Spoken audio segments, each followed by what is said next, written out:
சீரியல்களின் full எபிசோடுகளை Sun டிவியில் ஒளிபரப்பான உடனே எக்ஸ்க்ளூசிவாக சன் நெக்ஸ்டில் மட்டும் ஃப்ரீயா பாருங்கள்.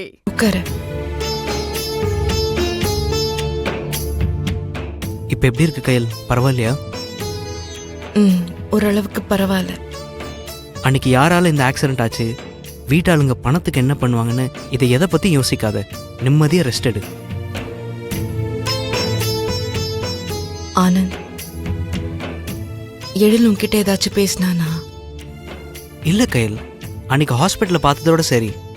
அதுக்கப்புறம் அவன் கால்லாம் எதுவும் பண்ணல. ஏன் கையல், இன்னும் ஒன்னு அவன் பார்க்க வரலையா? ஆமா ஆனந்த், ஹாஸ்பிட்டல்ல கண் முழிச்சதுல இருந்து அவனை பார்க்கணும்னு ட்ரை பண்ணிக்கிட்டே இருக்கேன். ஃபோன் பண்ணாலும் எடுக்க மாட்டேங்கிறான். என்ன கையல் சொல்ற? எனக்கு கேட்கவே புதுசா இருக்கு. எழில் அப்படி பண்றவன் கிடையாது. அதான் எனக்கும் தெரியல.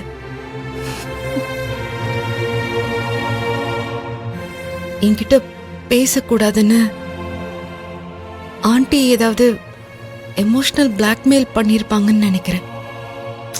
கயல், அதுக்கெல்லாம் அவன் அசர்றவன் கிடையாது.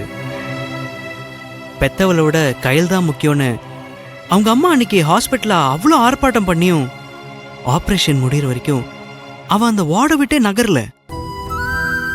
சாப்பாடு, தண்ணி, தூக்கம் இது எல்லாத்தையும் மறந்து கையில பார்த்தா போதும்னு காத்துட்டு இருந்தான். நீ கண்ணு முடிச்சதுக்கு அப்புறம் அவன் எங்க போனான்னு தெரியலையே. அதான் ஆனந்த், எனக்கும் தெரியல அவனுக்கு என்ன ஆச்சு, எதுக்கு இந்த திடீர் மாற்றம். கயல், எனக்கு உன் அவஸ்தை புரியுது. நீ வேணா அவன் நம்பருக்கு இன்னொரு வாட்டி கால் பண்ணி பாரு. கொஞ்ச நேரத்துக்கு முன்னாடி தான் கால் பண்ண, எடுக்கல.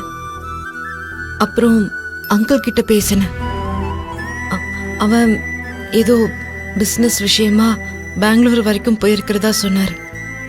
ஹே ஆமா கயல், பெங்களூர்ல ஏதோ ஒரு இம்பார்ட்டன்ட் பிசினஸ் டீல் இருக்கு, அதை மிஸ் பண்ணிட்டேன்னா ஒரு பெரிய டீல் போயிடும்னு சொல்லிட்டு இருந்தான். ஆனந்த், அவனுக்கு அந்த மாதிரி அங்க எந்த கமிட்மெண்ட்ஸும் இல்லை. அப்படி ஏதாவது இருந்திருந்தா அது அவன் என்கிட்ட சொல்லியிருப்பான்ல. என்ன சொல்லியும் கையில சமாளிக்க முடியலையே. டே மச்சான், எங்கடா இருக்க? எங்க போய் தொலைஞ்ச? கம்ப்ளீட்டா என்னை இப்படி ஒதுக்கிட்டு அவன் இருந்ததே இல்லை. என்கிட்ட பேச முடியாத அளவுக்கு ஏதோ தலை போற ஆபத்துல மாட்டிக்கிட்டானோன்னு என் உள் மனசு சொல்லிக்கிட்டே இருக்கு. அவனுக்கு ஏதோ பிரச்சனை,